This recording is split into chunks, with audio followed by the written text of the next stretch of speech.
और इधर ज़ैपोरिज़िया के न्यूक्लियर पावर प्लांट से रेडिएशन का नया खतरा पैदा हो गया है। दावा यहां तक किया जा रहा है कि ज़ैपोरिज़िया न्यूक्लियर पावर प्लांट में धमाका होता है तो रेडिएशन रूस तक पहुंचेगा। इसके अलावा पोलैंड भी इसकी जद में आएगा और बेलारूस भी इस परमाणु रेडिएशन से खुद को बचा नहीं पाएगा। जहां तक यूक्रेन की बात है वहां तो सब कुछ तबाह हो जाएगा। ज़ैपोरिज़िया यूक्रेन के उन इलाकों में शुमार है जिस पर रूस की सेना ने युद्ध के शुरुआती दौर में कब्जा कर लिया था। कई बार ज़ैपोरिज़िया की सुरक्षा को लेकर सवाल भी उठे। इससे पहले 2 बार इंटरनेशनल एटॉमिक एनर्जी एजेंसी के प्रमुख राफेल ग्रॉसी ज़ैपोरिज़िया का दौरा कर चुके हैं। अब न्यूक्लियर पावर प्लांट से रेडिएशन का नया खतरा पैदा हो गया है। कैसे? बहुत ध्यान से सुनिए। 9 मार्च को रूस की नई मिसाइल ज़ैपोरिज़िया पर गिरी। इस हमले ने प्लांट और पावर ग्रिड के बीच के कनेक्शन को तोड़ दिया। इसका नतीजा हुआ है कि अब प्लांट सिर्फ एक पावर लाइन पर चल रहा है, जो कि रिएक्टर्स को कूल यानी ठंडा रखने के लिए बहुत बहुत जरूरी है। रिएक्टर्स को कूल नहीं रखा गया तो ब्लास्ट होगा, जिससे रेडिएशन फैलेगा। इस रेडिएशन की कोई सरहद नहीं होगी।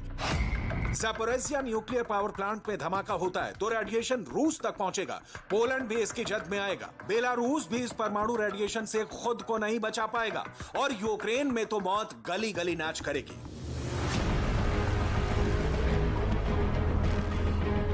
यूक्रेन की खून से नहाई जमीन पर जिंदा लोग तब बंकरों में बैठे मौत के मुंह में समा जाएंगे और पूरी दुनिया तमाशबीन बनी रहेगी। न्यूक्लियर पावर प्लांट में रिएक्टर्स की कूलिंग को बहुत सरल शब्दों में समझ लीजिए।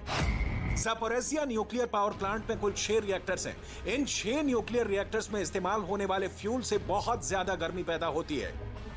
ये गर्मी कहीं विस्फोट का कारण नहीं बने, इसलिए कूलिंग की जरूरत पड़ती है।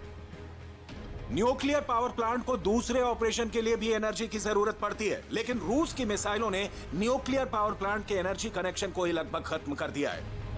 जिस सिंगल पावर लाइन पर पूरा प्लांट टिका है, उसका कनेक्शन कभी भी कट हो सकता है। सोचिए जरा फिर क्या होगा।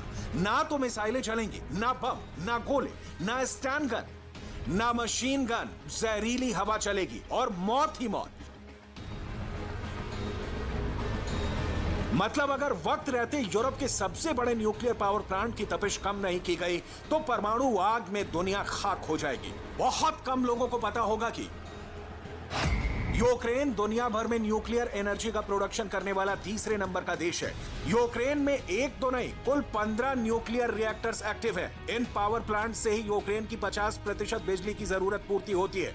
मार्च के पहले हफ्ते में प्लांट में लगी आग से दुनिया की सांसें टन गई थी और अब ज़ैपोरिज़िया पावर प्लांट फिर से विस्फोट की आशंका के दौर में है। परमाणु हादसा रूस में ही हो चुका है। जब 37 साल पहले 26 अप्रैल 1986 की सुबह चेर्नोबिल परमाणु संयंत्र में विस्फोट हुआ। इसे दुनिया का सबसे बुरा परमाणु हादसा कहा जाता है। Chernobyl nuclear power plant Ukraine की राजधानी कीव से 130 किलोमीटर उत्तर और पड़ोसी मुल्क बेलारूस से 20 किलोमीटर दक्षिण की ओर है। ये प्लांट 4 रिएक्टरों से बना है। प्लांट से करीब 15 किलोमीटर दूर चेर्नोबिल कस्बा था, जहां पर करीब 12,000 लोग रहते थे। कहा जाता है कि रिएक्टर्स में कूलिंग कम हुई और विस्फोट हो गया। परमाणु रेडिएशन स्वीडन तक पहुंचा और लोगों की न सिर्फ मौत हुई बल्कि उम्र भर के लिए बीमार हो गए।